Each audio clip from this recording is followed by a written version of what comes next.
Hi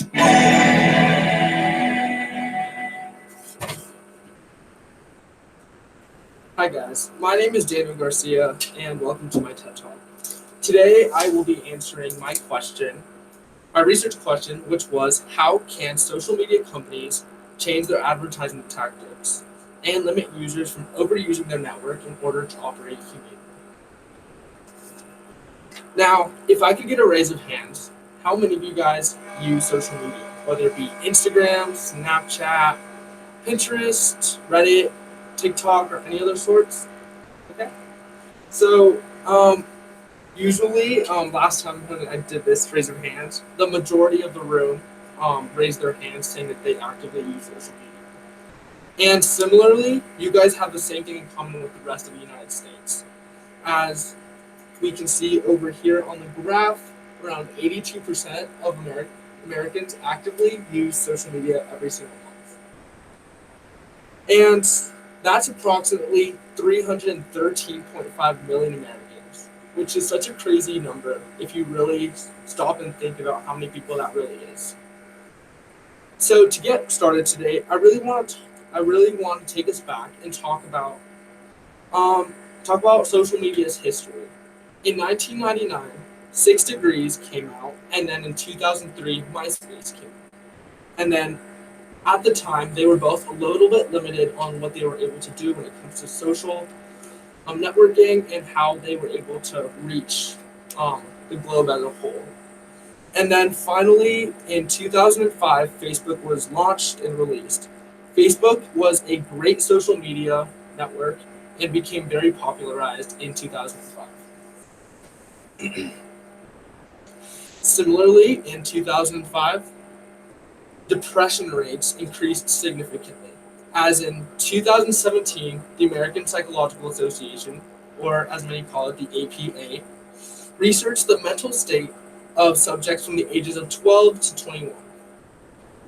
And they found that the rate of individuals reporting having consistent depression increased by 52% in children and 63% in young adults from the years of from 2005 to 2017. And then in another study by the Child Mind Institute, they found depression rates in teens and young adults users who spend the most time on social media platforms were 13 to 66% higher than reported rates of users who spent the least amount of time on said platforms.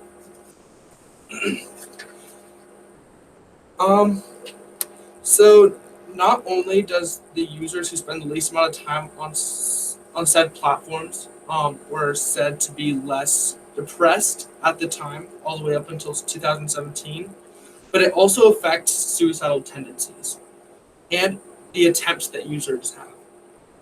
And the suicide rates in the United States have been rising since 2006, which coincidentally, right after the rise of Facebook, has grown significantly from 15% to 77%, which is such a crazy concept considering they did a survey with over 1 billion people. So, okay, that's a lot of numbers to digest right now. So simply to break it down, as we've seen on social media usage rates increase, we have also seen depression rates increase, which directly correlates to suicide rates. Since we can see this correlation, it brings up the question of why is social media so detrimental to our mental health? Simply put, the combination of our biological needs and our social anxiety, and once you put those together, it equals our addiction to social media and therefore makes us more likely to suffer from depression. So social media takes advantage of the fact that we are such social creatures, as we tend to seek out social experiences such as communicating and interacting with others. Social media satisfies these needs and makes it easy as we can access hypersocial environments at the time. Hypersocial meaning a lot of social environments at one time. And the reason social media has become so addictive is because of the dopamine that is tied with the social engagement. And you guys might be wondering, what is dopamine? Well, this neurotransmitter that is responsible for our feeling of pleasure and is often referred to as the feel good chemical. This release of dopamine results in whatever behavior preceding it and is a and this neurotransmitter, cognitive neuroscientists have found that when when one gets positive recognition by our peers and family members, it activates our reward pathways in our minds, which connects directly to our dopamine neurotransmitter. And smartphones provide us with an unlimited amount of social stimuli. And if you think about it, if you try to really think about if social interactions are what make us happy and feel the sensation of dopamine, then can you imagine how much of a dopamine influx that would be? It would be such an addicting feeling that one would like to try again. While dopamine keeps us there and often draws us back to social media, FOMO is another factor that brings us to social media. FOMO is a form of anxiety which stands for the fear of missing out. This anxiety can allow social media posts make other users create negative feelings towards missing out, and it can create a lot of jealousy, which can lead to more stress and potentially depression. So now that we know why social media is addictive, we can start to understand why social media companies use our addictive habits against us. The first thing we need to know is that these companies revolve around making a profit and function as businesses. These businesses not only do not have our best interests at heart, as their main goal is to build their revenue. But how exactly do they build the revenue? Well, it isn't a coincidence that these apps are addictive for a reason. Other apps make their money from essentially selling. These apps make their money from essentially selling their users' attention to online shops for profit. When it's seemingly successful, as they make an average of $70 billion a year. These apps make their money from essentially selling their users. They do this by using a strategy that is very simple, which is taking advantage of our natural draw to social experiences, which I mentioned previously. This strategy is great for them as it creates a vicious cycle of making us addicted. Once they trap us with these illusions of pleasure in our mind with dopamine, it makes us unconsciously scroll through, watching many different ads and products that results in building the revenue, making them rich and leaving us with wasted time and self-deteriorating feelings of jealousy from the anxiety FOMO. Clearly, since they are benefiting directly from our addictive patterns and habits of engagement, they aren't going to be super interested in fixing our mental health problems. Um, by by fixing these mental health problems involves identifying the root of the problem, aka the addiction piece, which makes them money. Unfortunately, while they should care about users' well-being, by doing that, they have to expose and counter the methods they use to create revenue and profit.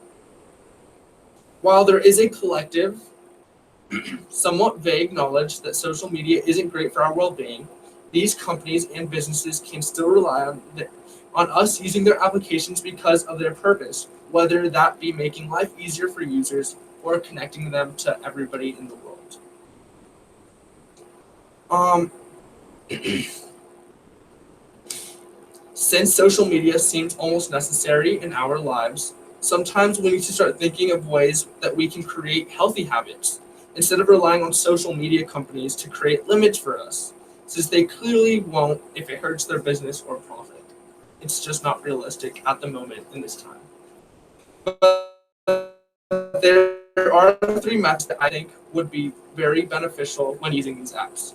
Number one would be to make sure to find ways to limit ourselves. One great option being the option of downloading a specific app that is oriented towards limiting your time on your cell phone. There are many apps that can even lock you out for a certain period of time if you really allow it to, or you could ask a trusted family member or friend to know the password of that to unlock it if you really needed to use it for an emergency. And number two, I would recommend to hide your social media apps and turn off your notifications for those social media apps. This can enable you to forget about their existence and promote spending less time on social media. Essentially, out of sight, out of mind. And third and lastly, us consumers need to change our mindset as a whole. There are a few ways we can do this. First, we need to understand these applications are not just places to view fun videos and hang out with all of our friends via video chats and messages. But they are also businesses using very strategic strategies to make profit. By knowing this, it can help us feel a better sense of self-awareness and help us fight the urge of having addictive tendencies towards using these social media outlets in order to operate more humanely. Well, first, oh, sorry. So now I want to move on and talk about how I believe they should change their tactics in order to operate more humanely. Well, first, I believe they need to change their values and viewpoints on how they run their business and how it affects users. They could find different methods of getting profit without the expense of something as important as our mental health. And second, I believe if they implemented some sort of limiting on their social apps, I believe, although many consumers may be mad, it may be a good precaution to fight against their current inhumane strategies that result in many negative impacts on our mental health and can promote more balance in our overall lives. But I do want to clarify that, like I said before, I do not believe this is possible at the moment unless we all work together to fight and just raise awareness on what these companies are doing because they're only growing bigger and stronger. Okay, so now moving into my action project for my thesis. So for my action project, I wrote and designed a magazine which I titled The Social Predicament. My vision for creating this magazine was initially creating a simple magazine to help benefit the lives of everybody in our community. Social media being such a big, broad, different types of networks that have the majority of people using them is such an important thing to focus on as it can have many negative impacts, as we've seen today. Because of those effects, I wanted to educate the community on the negative effects, considering everybody has such busy lives. I wanted, like I said before, wanted to make it very simple, but very straight to the point on what the problem is and how they could try to help themselves better their lives using social media. Since it is so informative yet simple, I'm really hoping the community can take away good points that can benefit their lives and help them navigate and understand social media. And after working on this project, I would have to say that I learned that I can do a lot more than I believe I can. Initially, going into this project, I was very nervous taking on the project of publishing, designing, and getting it printed magazine. And after a lot of research and after figuring it out, yes, it was hard, but I was finally able to create it, design it, and get it published. Now, right now, I would typically hand out the magazines, but I actually did release some magazines out to the public, which I wasn't able to do a few days ago. So I did release them to this salon that is in the Smiley building. I was able to get a connection there. So whenever people are waiting in the waiting room, they're able to see the magazines and they're able to pick them up and read them. And then I'm still chatting with the owners of Bread and SG Architects, and I have emailed Maria's Bookshop so I could get more exposure downtown to not only orient these magazines towards locals, but also to tourists, as we get a lot of foot traffic there. And honestly, now when it comes down to how successful I feel my project has been, although it's only been a day, I have been touching base. I did touch base once with the owner of It is called MC Hair Salon, Studio MC Hair Salon. And they said that 4 out of the 10 magazines that I left there were taken once when I left them at 1 o'clock p.m. yesterday, and they close at 6 p.m. So although that is a small win for now, until I can release them to other places, I feel like that's a minor success that I can really feel proud of at this moment in time. So lastly, reflecting on this year, I feel a sense of accomplishment on certain aspects because I was able to maintain working an almost full-time job while having a full schedule of electives and having to work and adapt with COVID regulations. And although my ending outcomes on grades were not by any means what I strived to achieve, I still know that at the end of the day, I never gave up. No matter how hard the times, no matter how hard the times were that I had to deal with, whether at home or at school, I always pushed myself to work as hard as I could with my constraints in life. Now today, I will be walking the graduation stage, which is such a crazy concept. But right now, although I'm a little nervous doing this TED Talk, I'm really excited and proud that I've made it here. And I feel like you teachers as well. I know this has been such a crazy year. And I'm not just saying that for a buffer. I'm saying that like genuinely, you guys have had such a crazy year to work with us, hybrid, not hybrid, masks, cohorts. It's just been so crazy. And I feel like it's just so awesome that we were all able to get through this time.